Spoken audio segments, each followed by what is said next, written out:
Halo semua, di sini saya akan menjelaskan pembelajaran mengenai satu, prinsip-prinsip dalam beretika bisnis. Yang kedua, hubungan etis konsumen dan perusahaan. Yang ketiga, etika pengambilan keputusan dalam perusahaan. Yang keempat, materi good corporate governance. Yang kelima atau terakhir yaitu materi corporate social responsibility. Apa sih yang dimaksud dengan etika bisnis? Etika bisnis merupakan cara untuk melakukan kegiatan bisnis mencangkup seluruh aspek yang berkaitan dengan individu, perusahaan, dan juga masyarakat. Etika bisnis dalam suatu perusahaan dapat membentuk di antara lain nilai, norma, dan perilaku karyawan serta pimpinan dalam membangun hubungan yang adil dan sehat dengan pelanggan atau mitra kerja, pemegang saham, masyarakat. Perusahaan meyakini bahwa prinsip-prinsip yang baik adalah prinsip yang beretika. Artinya, bisnis dengan kinerja unggul dan berkesinambungan yang dijalankan dengan menaati kaidah-kaidah etika sejalan dengan hukum dan peraturan yang berlaku. Etika bisnis dapat menjadi standar bagi seluruh karyawan termasuk manajemen dan menjadikannya sebagai pedoman untuk melaksanakan pekerjaan sehari-hari dengan dilandasi moral yang luhur, jujur, transparan, dan sikap yang profesional. Berikut ini saya akan menjelaskan materi yang pertama mengenai prinsip-prinsip etika bisnis. Yang pertama ada prinsip kejujuran. Prinsip pertama dan paling mendasar etika bisnis adalah kejujuran. Kejujuran sebagai salah satu kunci sukses suatu usaha. Karena tanpa adanya kejujuran, maka bisnis tidak akan bertahan lama. Prinsip kejujuran menanamkan sikap apa adanya berdasarkan fakta, situasi, dan kondisi yang sebenarnya. Dengan kata lain, apa yang dikatakan itulah apa yang dikerjakan. Prinsip ini juga memberikan kepatuhan dalam melaksanakan berbagai kontak, komitmen, dan perjanjian yang telah dibuat. Selanjutnya saya akan menjelaskan contoh dari prinsip kejujuran ini. Seorang pengusaha yang berkomitmen untuk memberikan informasi yang akurat dan jujur kepada pelanggan tentang produk atau layanan yang ditawarkan, tanpa mengelabui atau menyesatkan mereka atau menyesatkan konsumen. Prinsip yang kedua ada prinsip otonomi. Pada prinsip ini sebagai selaku pembisnis, kalian harus bisa mengambil keputusan dengan tepat dan adil serta bertanggung jawab dengan keputusan tersebut. Prinsip ekonomi merupakan sikap dan kemampuan manusia untuk mengambil keputusan dan bertindak berdasarkan kesadarannya tentang apa yang dianggap baik untuk dilakukan. Prinsip otonomi menunjukkan sikap kemandirian, kebebasan, serta tanggung jawab. Orang yang mandiri berarti orang yang dapat mengambil keputusan lalu melaksanakannya berdasarkan kemampuan sendiri dan sesuai dengan apa yang diyakini. bebas dari tekanan, hasutan, dan juga ketergantungan kepada pihak lain. Berikut ini saya akan menjelaskan contohnya dari prinsip otonomi ini. Sebuah perusahaan yang memberikan kebebasan kepada karyawan untuk mengemukakan pendapat, membuat keputusan yang berkaitan dengan pekerjaan mereka, dan berpartisipasi dalam proses pengambilan keputusan suatu perusahaan. Kemudian prinsip yang ketiga, yaitu prinsip keadilan. Pada prinsip ini bermakna bahwa setiap orang yang mempunyai hak untuk mendapatkan perlakuan yang sama dengan lainnya. Prinsip keadilan menanamkan sikap untuk bersikap adil terhadap semua pihak dengan tidak membeda-bedakan dari segala aspek, seperti aspek ekonomi, hukum, maupun yang lainnya. Kemudian menuntut agar setiap orang diperlakukan secara sama sesuai dengan aturan yang adil, serta dapat dipertanggungjawabkan.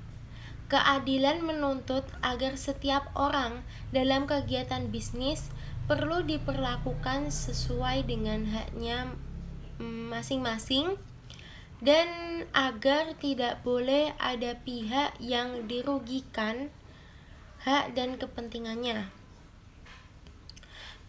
Selanjutnya saya akan menjelaskan contoh dari prinsip keadilan ini.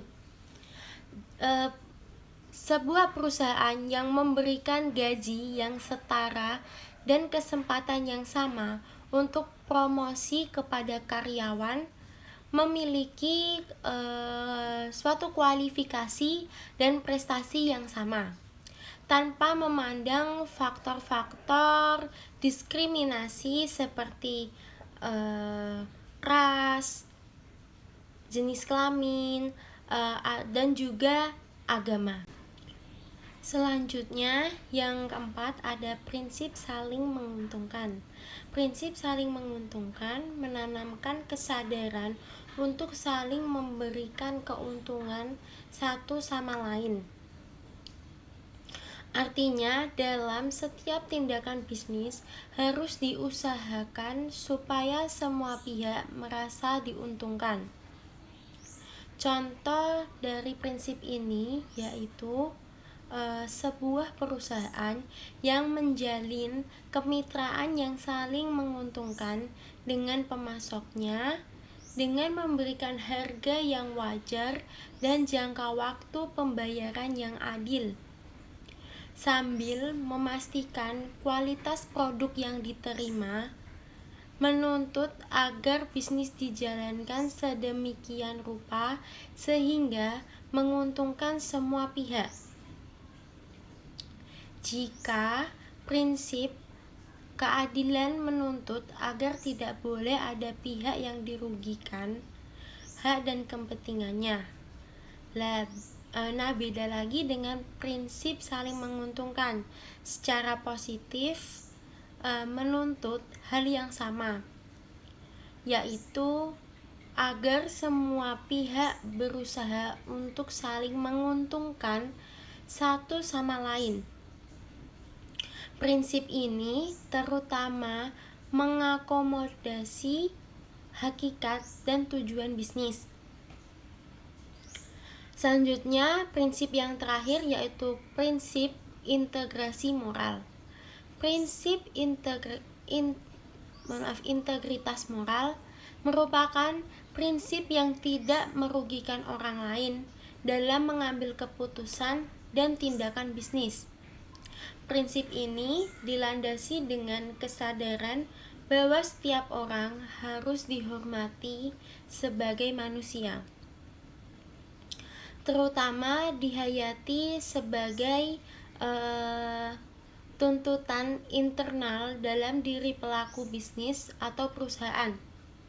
agar perlu menjalankan bisnis dengan tetap menjaga nama baik pimpinan ataupun orang-orangnya maupun perusahaannya. Dengan kata lain, prinsip ini merupakan tuntutan dan dorongan dari dalam diri pelaku dan perusahaan untuk menjadi yang terbaik dan dibanggakan. Dan itu tercermin dalam seluruh perilaku bisnisnya dengan siapa saja, baik keluar maupun ke dalam perusahaan. Dengan integritas moral yang bagus, maka kepercayaan masyarakat juga menerapkan prinsip integritas moral. Menerapkan prinsip integritas moral ini berarti semua pihak yang terlibat dalam perusahaan harus selalu menjaga nama baik perusahaan. Contoh dari prinsip ini yaitu sebuah perusahaan yang secara konsisten mengintegrasikan tanggung jawab sosial perusahaan dalam operasionalnya dengan melakukan program kegiatan sosial, mendukung inisiatif lingkungan atau berinvestasi dalam komunitas lokal. Selanjutnya, materi yang kedua yaitu ada hubungan etis antara konsumen dan perusahaan. Yang pertama ada hubungan konsumen dan perusahaan. Hubungan merupakan proses interaksi antara dua pihak yang terus berkesinambungan, tidak hanya terjadi pada pasangan, keluarga, tetapi juga antara bisnis ke bisnis maupun bisnis ke konsumen. Dengan mengelola hubungan yang baik antara bisnis dan konsumen dapat dilakukan melalui beberapa cara, misalnya customer service, media sosial, dan aktivitas marketing lainnya. Hal ini bertujuan untuk membangun hubungan yang berkelanjutan dan menguntungkan dengan konsumen. Dan juga seperti proses bersosialisasi kata lainnya pada kehidupan sehari-hari, sehingga berhubungan yang baik tersebut akan menghasilkan sebuah keakraban, begitu. Di bawah ini saya akan menyebutkan cara-cara berinteraksi yang baik antara konsumen dengan perusahaan. Biasanya sih diwakilkan oleh staf marketing atau bagian humas di dalam sebuah perusahaan. Yang pertama, mengetahui karakteristik dan kebutuhan konsumen, kemudian adanya hubungan yang baik. Pemilik bisnis mudah mendapat informasi tentang harapan dan keinginan konsumen terhadap suatu produk. Kemudian meningkatkan pengakuan terhadap suatu produk dari suatu perusahaan atau brand awareness merupakan tingkatan pengakuan konsumen terhadap suatu brand atau merek dengan namanya. Dari kesadaran konsumen akan sebuah produk dapat dicapai dengan seiringnya terjadi interaksi dan diskusi yang melibatkan pemilik bisnis atau sebuah perusahaan dan konsumen di samping aktivitas marketing dan promosi yang lainnya. Selanjutnya ada meningkatkan kredibilitas bisnis di era digital seperti sekarang ini. Baik buruknya kredibilitas sebuah bisnis turut ditentukan dari citra mereka di media sosial. ada banyak kasus di mana citra perusahaan menjadi sangat buruk karena hubungan antara perusahaan dan konsumen yang tidak dikelola dengan baik. Oleh sebab itu, jangan jadikan konsumen hanya sebagai sumber pemasukan, melainkan jadikan konsumen juga sebagai pihak yang memberikan kepercayaan pada produk dari suatu perusahaan karena keakraban yang terjalin turut mempengaruhi persepsi, keyakinan, opini, dan juga sikap dari konsumen pada bisnis dari sebuah perusahaan. Kemudian materi selanjutnya ada pelayanan bertanggung jawab. Dalam melakukan kegiatan pelayanan, seseorang harus punya sikap yang bertanggung jawab. Maksud dari kalimat tersebut yaitu pelayanan yang dilakukan sepenuh hati dari awal hingga akhir.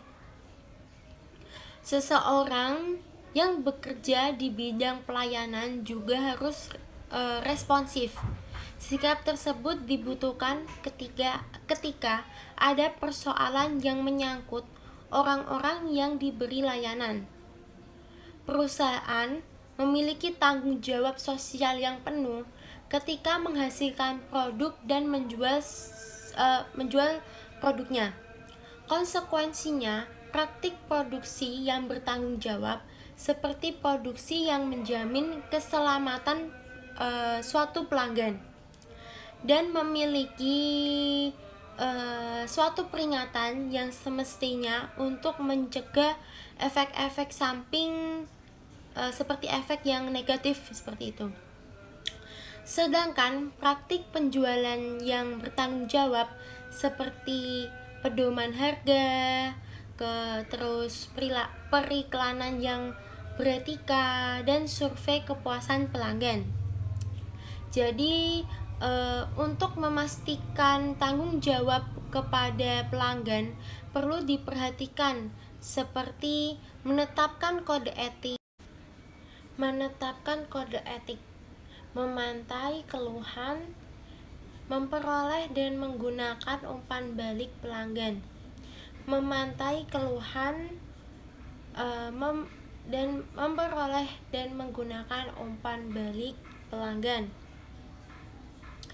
Contoh dari tanggung jawab suatu perusahaan terhadap konsumen-konsumen, yaitu yang pertama ada memberikan garansi ketika ada kerusakan sebelum masa garansi habis. Yang kedua, menyediakan barang dan jasa yang berkualitas. Yang ketiga, memastikan informasi yang benar mengenai barang dan jasa yang akan dijual. Yang keempat, memberikan harga produk dan jasa yang adil dan wajar. Yang kelima, konsumen dapat memesan sesuai dengan yang diinginkan. Yang ketujuh, yang terakhir, menerima saran dan kritik dari konsumen. Materi berikutnya ada perlindungan terhadap konsumen.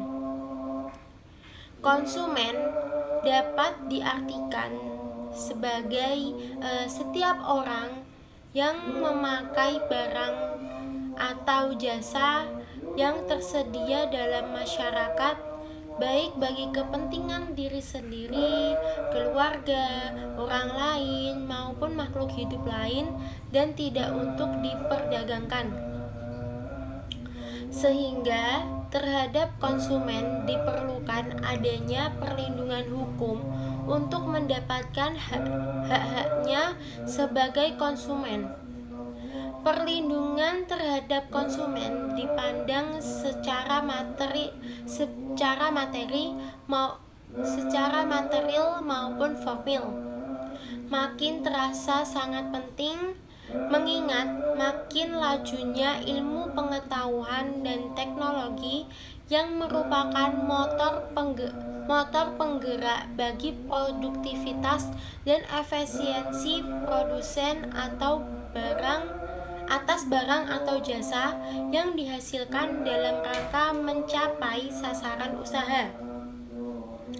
Dalam rangka mengejar dan mencapai kedua hal tersebut, akhirnya baik langsung atau tidak langsung, maka konsumen yang pada umumnya merasakan dampaknya.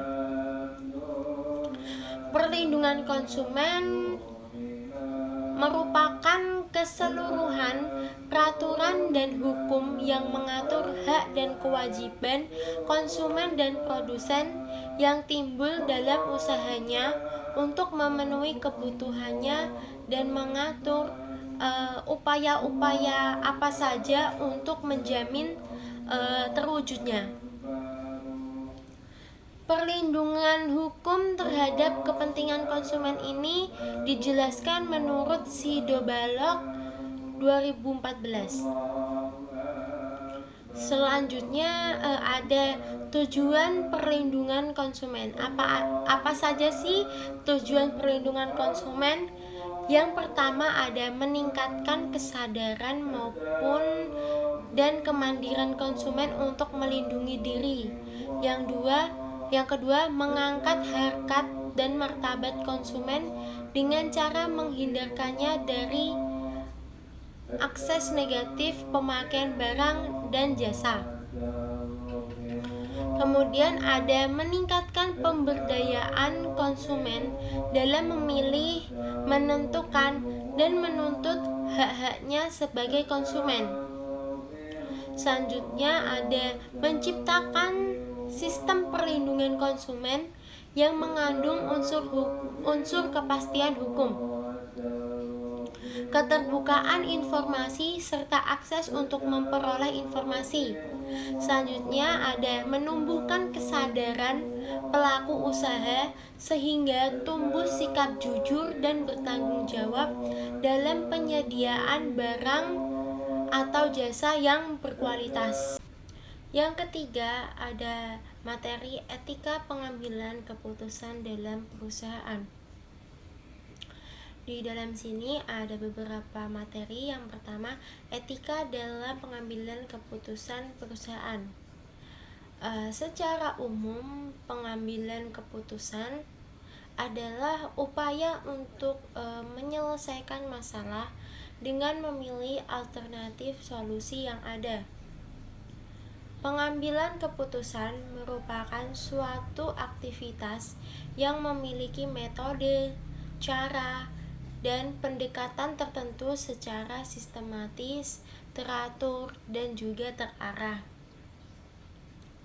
Pengambilan keputusan etis diperlukan sikap yang positif terhadap pengambilan keputusan etis, pemahaman yang positif akan norma subjektif, dan kendali perilaku yang kuat terhadap pengambilan keputusan etis. Berikut saya akan menjelaskan contoh dari sikap yang positif terhadap pengambilan keputusan etis, yaitu dengan menilai bahwa menolak menerima uang suap dari peserta lelang adalah tindakan yang benar. Pemahaman yang benar akan norma subjektif, misalnya seperti memahami bahwa bertemu dengan peserta lelang di luar jam kantor dan tempat terbuka merupakan hal yang tidak wajar dalam pandangan publik. Pandangan publik berasal dari lingkungan sosial seperti rekan kerja, atasan, atau bawahan. Selanjutnya, contoh kendali perilaku yang tinggi terhadap pengambilan keputusan etis, yaitu penilaian bahwa tindakan meminta rekan kerja untuk tidak melakukan manipulasi hasil lelang adalah tindakan yang mudah dilakukan dan dikendalikan oleh seseorang. Berikut ini ada 2 jenis atau tipe pengambilan keputusan. Yang pertama ada programmed decision, yaitu prosedur khusus yang dikembangkan untuk menangani masalah yang rutin dan berulang-ulang. Kemudian yang kedua ada non-programmed decision, yaitu sebuah keputusan yang bersifat baru dan tidak terstruktur, diperlukan pada situasi permasalahan yang unik dan juga permasalahan yang kompleks. Materi kedua dalam nomor 3 ini yaitu etika pengambilan keputusan terhadap individu dan kelompok. Pengambilan keputusan individu atau pribadi adalah keputusan yang diambil dengan tujuan untuk diri sendiri atau pribadi.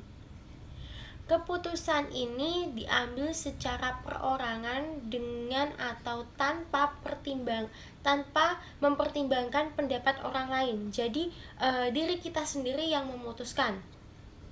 Menurut Terry yang dikutip oleh Syamsi tahun 2000, definisi pengambilan keputusan adalah pemilihan alternatif perilaku dari 2 alternatif atau lebih. Menurut Salusu tahun 2000, hal yang membedakan pengambilan keputusan etis dengan jenis pengambilan keputusan yang lain yaitu perbedaannya terletak pada apa yang disebut sebagai prinsip-prinsip etis. Pertama, pada alasan yang digunakan dalam menghasilkan suatu keputusan. Kedua, pada fakta bahwa pengambilan keputusan menerima prinsip yang dipersoalkan itu sebagai bagian dari pandangan moralnya, yaitu tentang baik dan buruknya. Pengambilan keputusan etis yaitu proses pemilihan suatu cara dari beberapa alternatif dan keputusan yang dihasilkan tidak melanggar norma hukum dan dapat dipertanggungjawabkan secara moral. Berikut ini saya akan menjelaskan mengenai beberapa faktor yang mempengaruhi dalam pengambilan keputusan, yaitu yang pertama ada faktor gender. Faktor ini dalam proses pengambilan keputusan, peranan gender mempengaruhi hasil keputusan yang diambil secara etis, dan juga pembedaan terhadap gender dalam pengambilan keputusan ini tidak dibenarkan. Kemudian faktor mempengaruhi yang kedua ada filosofi, yaitu pola pikir seseorang juga turut mempengaruhi hasil keputusan seseorang. Pertimbangan masa lalu dan pengkajian kembali masalah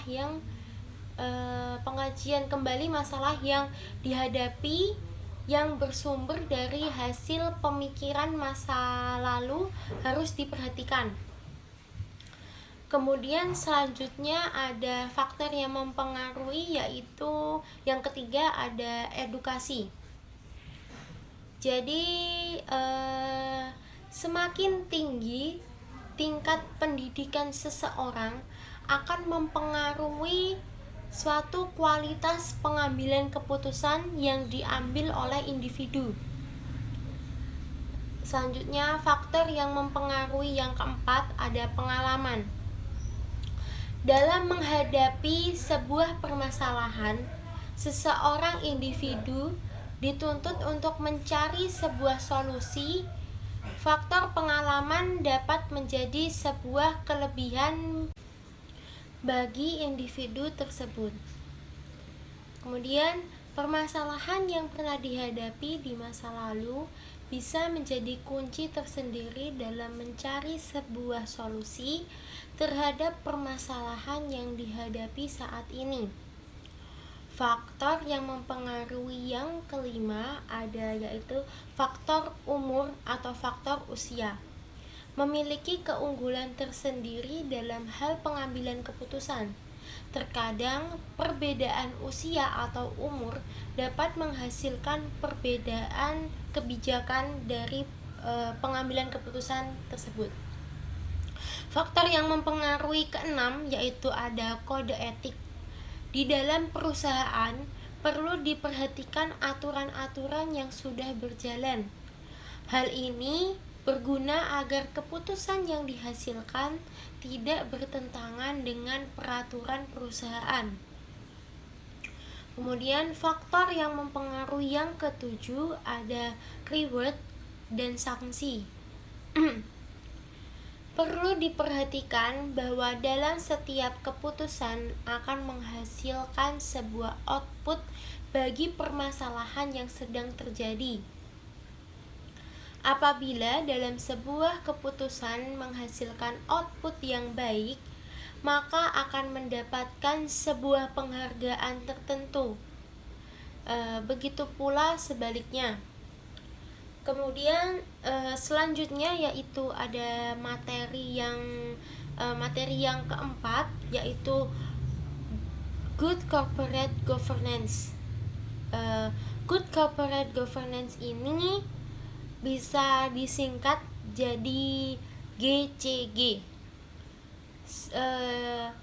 Pengertiannya adalah pengembangan perusahaan agar semakin menguntungkan serta semakin rendah resikonya dan semakin sesuai dengan kebutuhan para pemangku kepentingan. GCG ini timbul berkaitan dengan prinsip agensi teori yaitu untuk menghindari konflik kepentingan antara prinsipal dan juga agennya. GCG atau tata kelola yang baik menentukan reputasi sebuah perusahaan yang akan menghindarkannya dari kerugian dan juga biaya yang timbul bila mengabaikan prinsip tata kelola dari sebuah perusahaan. Menurut mantan Presiden World Bank tahun 1999, James D. Wolfenson mengatakan pelaksanaan GCG akan mendukung perkembangan sosial yang bagus serta menciptakan struktur kepemilikan perusahaan yang luas dan juga mengurangi tersentralisasinya kekuasaan pada pihak-pihak tertentu dalam masyarakat. GCG ini juga menunjang perkembangan pasar modal, menstimulasi inovasi, memacu tumbuhnya investasi jangka panjang, dan juga mengurangi gejolak dan menghambat pelarian modal.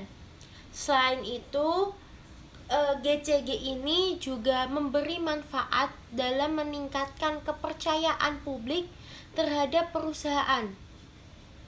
GCG memiliki 5 prinsip yaitu transparansi, independensi, accountability, responsibility, dan juga yang terakhir fairness. Corporate governance ini memastikan bahwa perusahaan telah dijalankan sesuai undang-undang dan juga peraturan yang berlaku, melaksanakan usahanya dengan beretika, kemudian melaksanakan pengawasannya secara efektif terhadap benturan kepentingan dan kecurangan yang dilakukan oleh karyawan perusahaan. Kemudian setelah itu pada umumnya komite ini berfungsi untuk memberikan pandangan mengenai masalah-masalah yang berhubungan dengan kebijakan keuangan dan pengendalian intern yang dikutip dari Mayangsari tahun 2003. Di sini saya juga akan menjelaskan beberapa manfaat dari pelaksanaan Good Corporate Governance atau GCG ini bagi perusahaan. Di antara lain, yang pertama ada memberikan perlindungan pada seluruh pemangku kepentingan terkait terkait. Yang kedua, mitigasi risiko bisnis untuk jangka panjang. Yang ketiga, meningkatkan kredibilitas perusahaan di mata stakeholder dan juga pelanggan dari suatu perusahaan. Yang keempat, ada meningkatkan efektivitas, efisiensi, dan produktivitas penggunaan sumber daya perusahaan. Yang kelima, ada meningkatkan kepercayaan investor dan calon investor. Kemudian di sini juga saya akan menjelaskan ada materi mengenai prinsip-prinsip Good Corporate Governance. Yang pertama ada transparansi. Perusahaan harus menerapkan praktik transparansi yang tinggi dalam mengungkapkan informasi kepada pemegang saham dan pemangku kepentingan lainnya. Hal ini meliputi publikasi laporan keuangan yang jelas, serta informasi strategis, dan yang terakhir kebijakan perusahaan. Kemudian prinsip yang kedua ada kepemimpinan yang baik. Suatu perusahaan harus dipimpin oleh dewan direksi yang kompeten, independen, dan bertanggung jawab tentunya. Kepemimpinan yang baik juga melibatkan pengembangan strategi bisnis jangka panjang, manajemen resiko yang efektif, dan pengambilan keputusan yang berintegritas. Selanjutnya, prinsip yang nomor 3 ada akuntabilitas. Apa sih akuntabilitas ini? Perusahaan harus memastikan akuntabilitas dalam pengelolaan aset, sumber daya, dan kebijakan perusahaan. Hal ini melibatkan pemantauan yang cermat terhadap kinerja manajemen, pengungkapan yang tepat waktu, serta adopsi yang pemenuhan standar etika yang tinggi. Selanjutnya yaitu prinsip nomor 4 ada keadilan dan perlindungan pemangku kepentingan. Suatu perusahaan akan melakukan semua pemangku kepentingan dengan adil dan berlaku tanpa adanya diskriminasi. Hal ini juga termasuk kepentingan pemegang saham, karyawan, pelanggan, pemasok, dan masyarakat di mana perusahaan beroperasi, serta perlindungan hak asasi manusia, perlindungan lingkungan, dan kontribusi terhadap masyarakat juga harus dipertimbangkan. Selanjutnya, prinsip yang nomor 5 ada pengelolaan resiko. Perusahaan harus memiliki sistem pengelolaan resiko yang efektif untuk mengidentifikasi, mengevaluasi, dan mengelola resiko yang mungkin terjadi. Pengelolaan resiko yang baik melibatkan penilaian resiko secara periodik, perencanaan mitigasi resiko, dan implementasi kebijakan yang sesuai. Yang keenam, ada etika dan integritas. Perusahaan harus menghormati prinsip-prinsip etika dalam tindakan bisnisnya. Hal ini termasuk mendorong praktik bisnis yang jujur, menghindari konflik kepentingan, dan juga menegakkan standar integritas yang tinggi di semua tingkatan organisasi.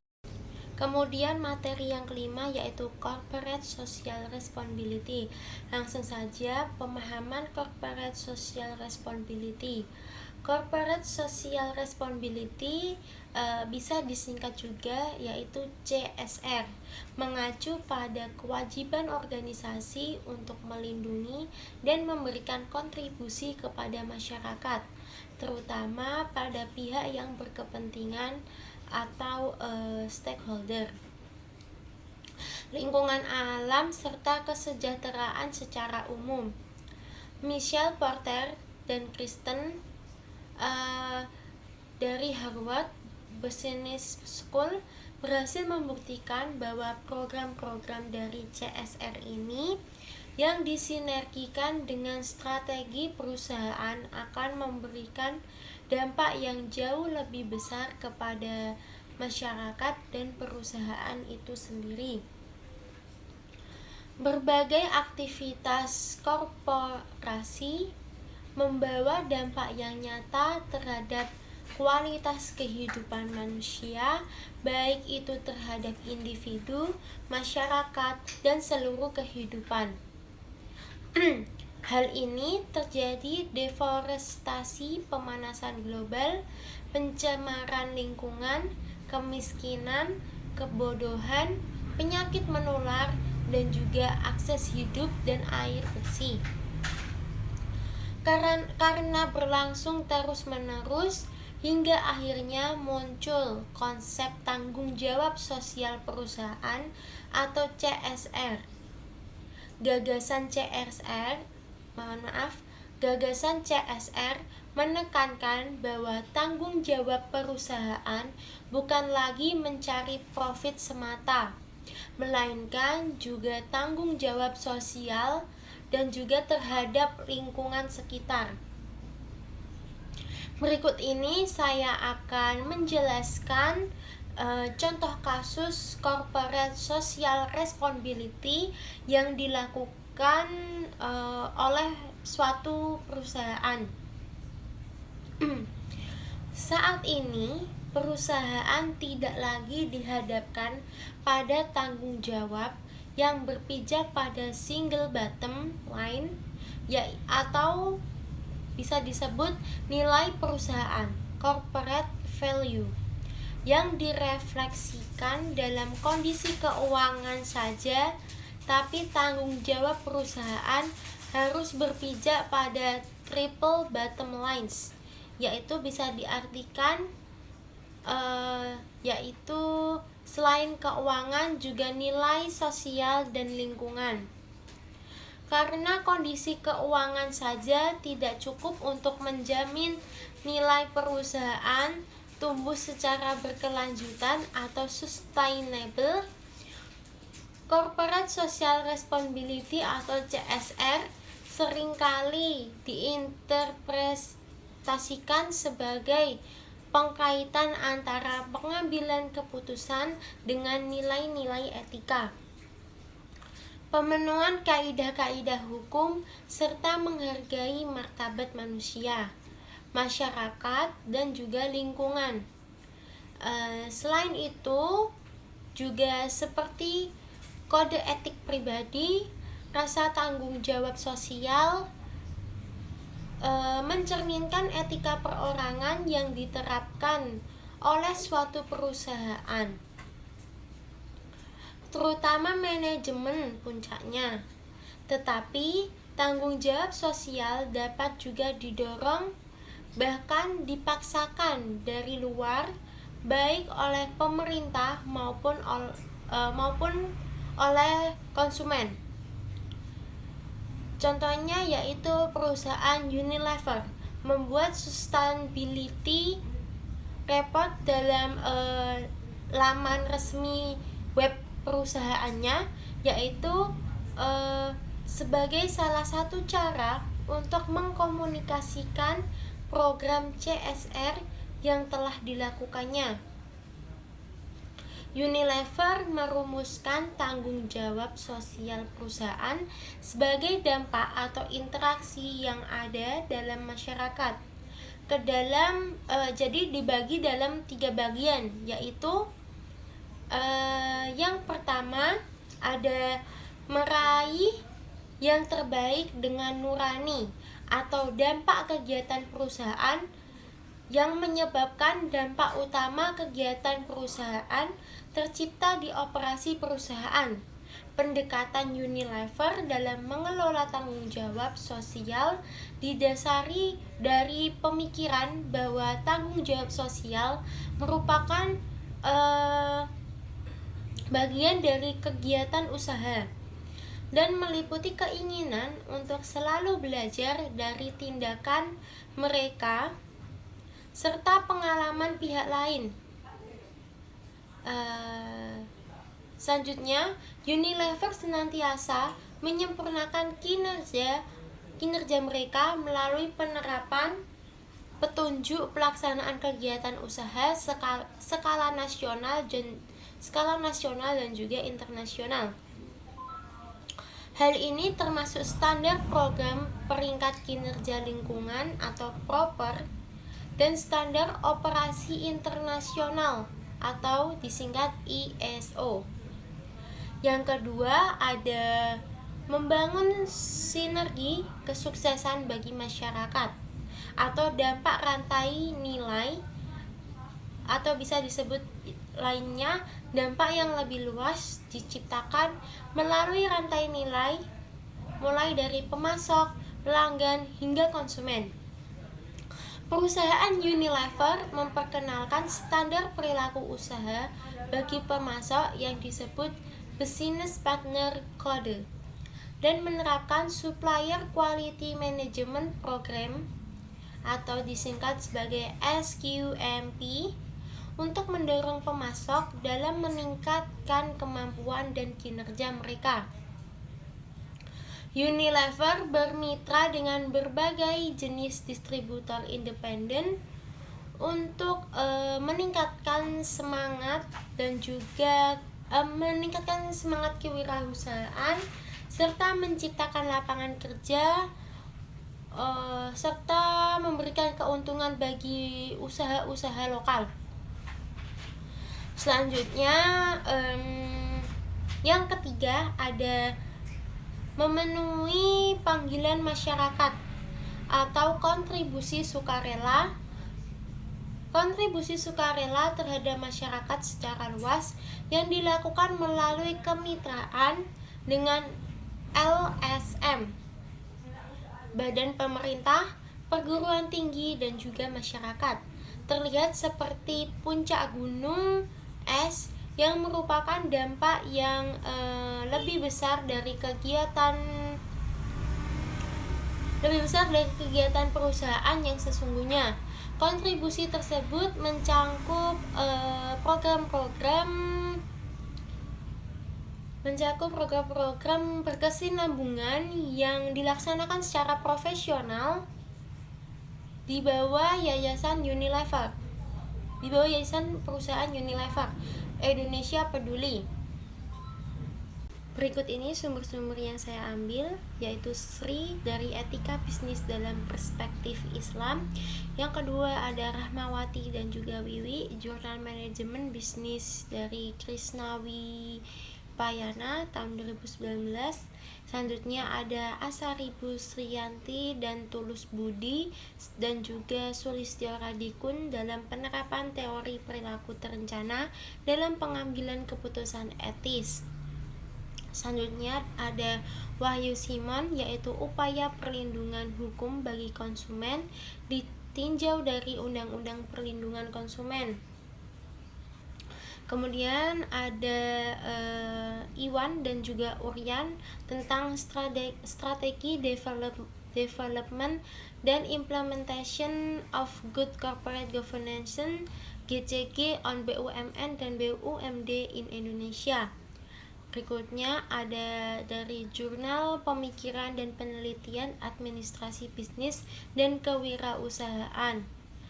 Selanjutnya ada Harmoni, Ati, dan juga Ade yaitu tentang penilaian konsumen terhadap Corporate Social Responsibility atau CSR perusahaan, jurnal ilmiah ekonomi bisnis.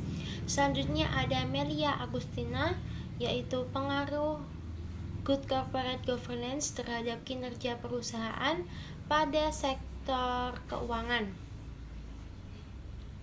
Selanjutnya ada Sony dan juga Robert tentang etika bisnis yang diambil dari Kamus Canisius tahun 1998. Sebelum saya melakukan penutupan, perkenalkan, nama saya Nabila Zakia Al-Rahma, NIM 211100003018. Saya dari kelas MC. Saya membuat video ini untuk memenuhi UAS mata kuliah Etika Akademik dan Bisnis. Terima kasih. Mohon maaf bila ada salah kata dan perbuatan. Dan mohon maaf bila dalam video ini masih banyak kekurangannya. Selamat berjumpa di lain kesempatan. Terima kasih.